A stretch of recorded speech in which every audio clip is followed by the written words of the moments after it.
Hey, good morning. Let's go over today's trade plan. So in the overnight session, ES put in a pretty decent move to the upside and has been leading the other markets higher.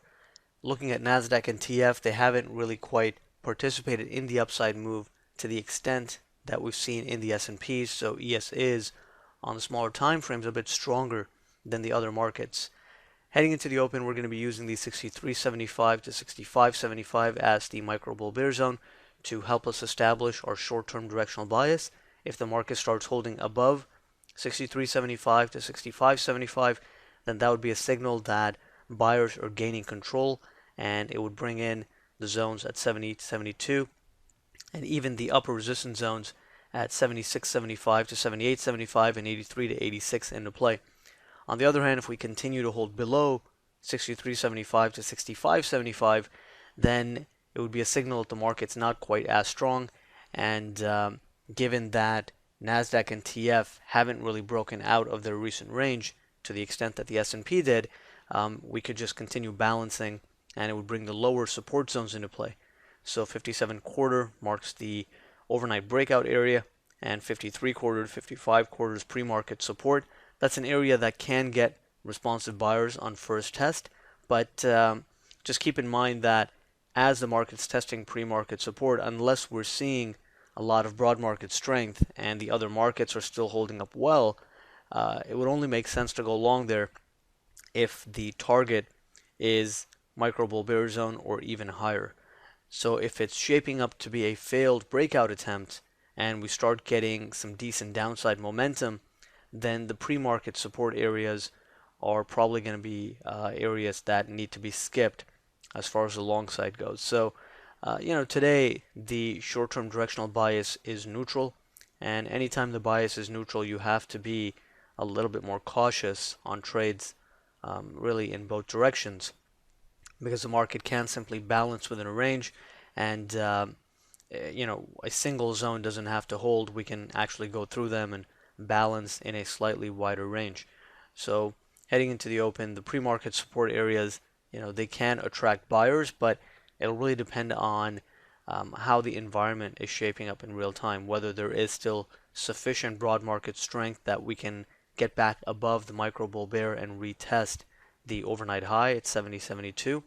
That's really going to help us determine whether it's worthwhile to trade those zones. Below that, we have initial support 45 quarter to 48 quarter. Pretty decent odds that responsive buyers will be active there on first test, especially if we go there and the market is exhausted into the zone. And then behind that, we have support 38 to 40, overnight low, very key spot.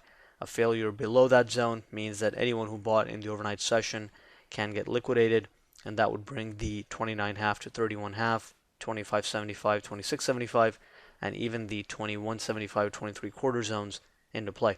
So right now, heading into the open, we know that the buy side has been dominant in the overnight session, and our short-term directional bias is neutral.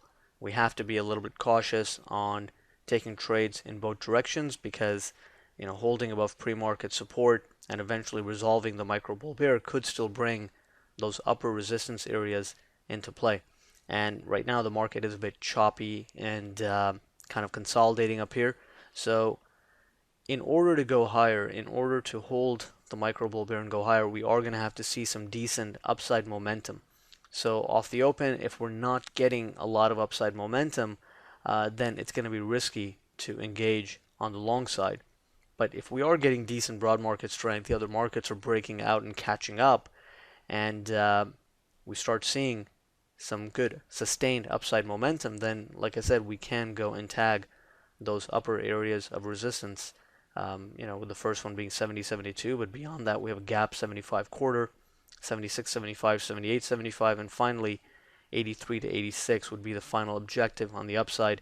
And the expectation is for responsive sellers to be active there. And sell side can be active in at the 76.75 to 78.75. It's just really going to depend on the level of momentum and strength we're seeing in the other markets and the underlying internals. But overall, given the neutral bias, we're open to trades on long side and short side, and we'll have to determine the environment in real time to see where the market may end up bouncing, and that's going to help us establish the trades today. but it makes a lot of sense to be more selective today, where the directional bias is neutral, as opposed to earlier in the week where we had clarity on the directional bias and it made it easier to engage in trades on the short side. Now we need to be a little bit careful on both sides. So those are really the main ideas heading into the open. Let's see how the market resolves here at the micro bull bear, and we'll take it from there.